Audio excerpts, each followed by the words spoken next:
Welcome to Inside Evil Interrogations. Today, we explore the chilling case of Virginia McCulloch, a woman sentenced to life imprisonment for the brutal murder of her parents, John and Lois McCulloch. What makes this case particularly horrifying is that McCulloch lived with the bodies of her parents for 4 years before being apprehended in 2023. In this analysis, we will break down the key segments of the interrogation transcript, providing forensic insights into McCulloch's behavior, her apparent lack of remorse, and her psychological state as she navigates the police questioning.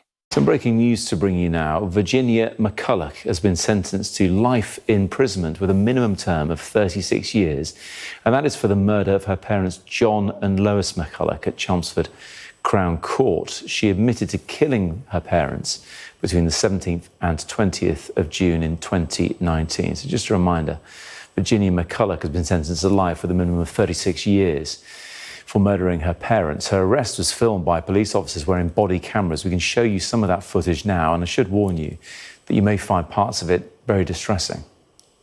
It's fine.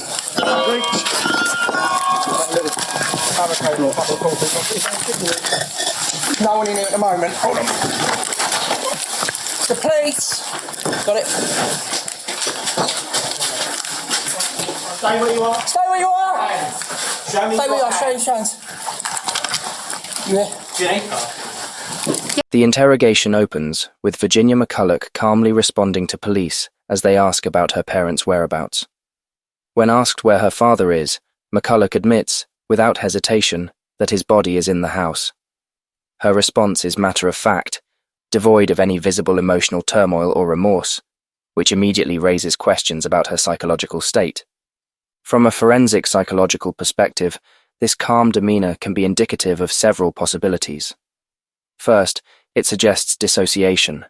McCulloch appears emotionally detached from the gravity of her actions, as though the deaths of her parents are merely logistical issues to be explained rather than horrific crimes.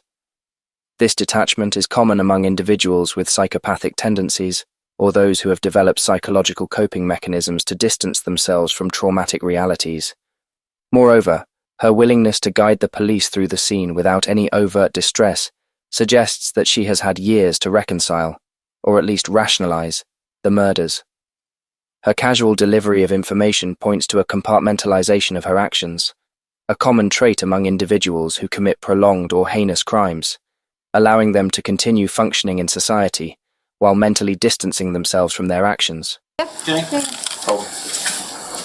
The time is 12:12. You're under arrest on suspicion of murder against Jonathan McCulloch and Lois McCulloch. Okay? You don't have to say anything, but in my home defence, you do not mention when question, social life support, anything you do so have the evidence. Okay?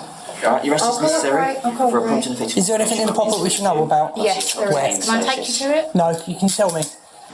Can you go in there for a second, just so I can tell you something about what's in there? Yeah. And then, Tell us the only something reason about I what's said I need to tell you something about what's upstairs on the top floor as well. It's fine. Yeah, okay. It's a bit more quieter. Is it here?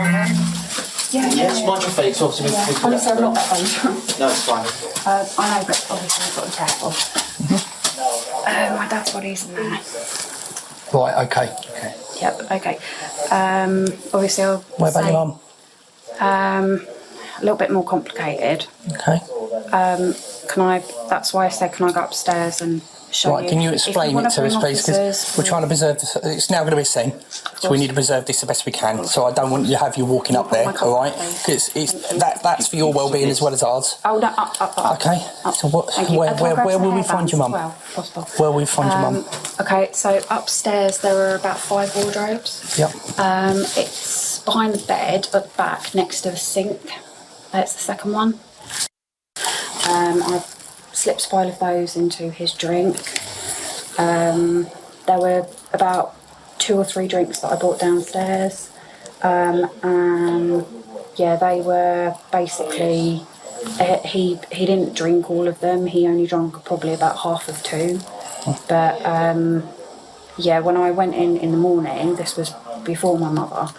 When I went in the morning, early hours, I got up about half an hour early, about 6 o'clock in the morning. Came in and he was gone. He was gone. Okay. It's It's up to you if you want to talk. Yeah, But the thing is, purpose of your arrest is for a prompt, effective investigation as well as by questioning you. We can't do that here. It needs to be done at a police station, all right? I did know that this would kind of come eventually. It's proper that I serve my punishment. So, yeah.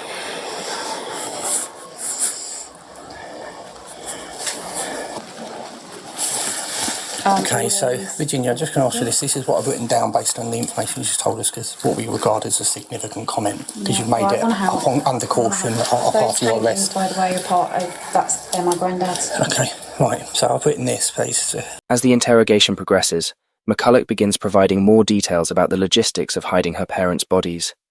She describes where her mother's body is located and explains that she had slipped pills into her father's drink before killing him. What stands out in this portion of the interview is her continued lack of emotional engagement with the events. She recounts these actions with a detached tone, as though discussing mundane household tasks. This lack of visible remorse or emotional conflict is further evidence of psychological dissociation. McCulloch's ability to describe gruesome details without hesitation or visible distress points to her desensitization to violence, either as a result of prolonged exposure to the consequences of her actions or due to an underlying personality disorder.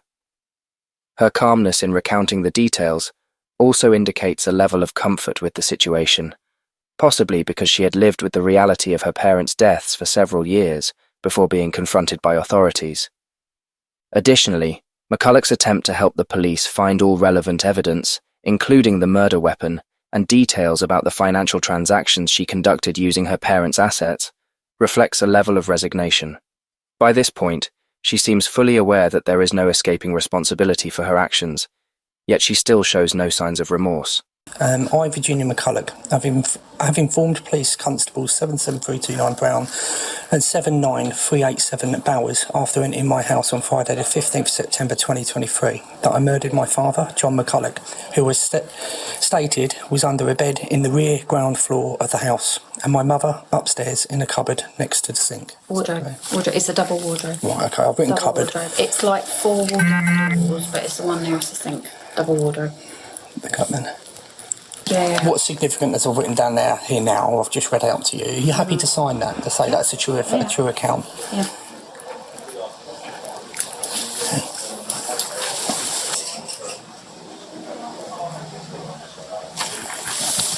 Cheer up, at least you caught the bad guy. I've just woken up today and done my job.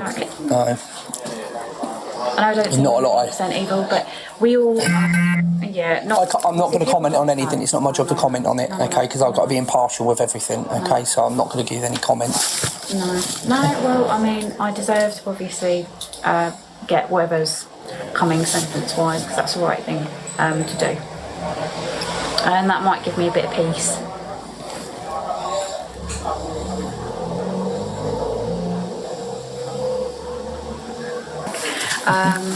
Also in the handbag as well, there's and again, because you're probably going to need to know about it, there's a card in there, card one money, and that's a bank card where there's a lot of transactions that have taken place over the last few years. What? From money that pertains to my parents. So, murder weapon is upstairs in the toilet room, kitchen knife. It's in the middle of the brown carpet, against the wall, opposite the shelves. So there are 2 long white shelves. So opposite where that wall is, that's where the knife is. So next bit is very hard to talk about. That's probably the most grisly detail. So on the ground floor, underneath the stairs, there's a few like storage boxes and things. And in the middle, I think it's in one of the boxes or in a bag or something. If you want me to shush after this, it's fine. But every bit helps. You will find forensically it's helpful. There's a hammer. I know, but I'm trying to help so you find everything. It's in the middle underneath the stairs. It will still have blood on it. It's rusted, but it will still have blood traces on it. So not cooperating is it's futile. Yeah. There's no point in not cooperating, there really isn't. And plus, apart from which anyway, I should pay for what I've done. That's the other side of the coin, I think. So. As the interview draws to a close, McCulloch makes a striking comment. There's no point in not cooperating. This statement, combined with her detailed guidance about the location of key evidence, suggests that McCulloch has fully accepted her fate. However, she still frames her actions with an air of practicality, rather than guilt or regret. McCulloch seems more focused on the logistics of the investigation than on the morality of her actions, which is consistent with her behavior throughout the interrogation. This final segment provides further insight into her psychological state. McCulloch's ability to rationalize her cooperation as a logical choice rather than an act of remorse highlights her ongoing emotional detachment from the reality of her crimes. Her lack of visible guilt, combined with her willingness to assist the police, suggests that she has resigned herself to the legal consequences, but remains emotionally disconnected from the horror of the murders.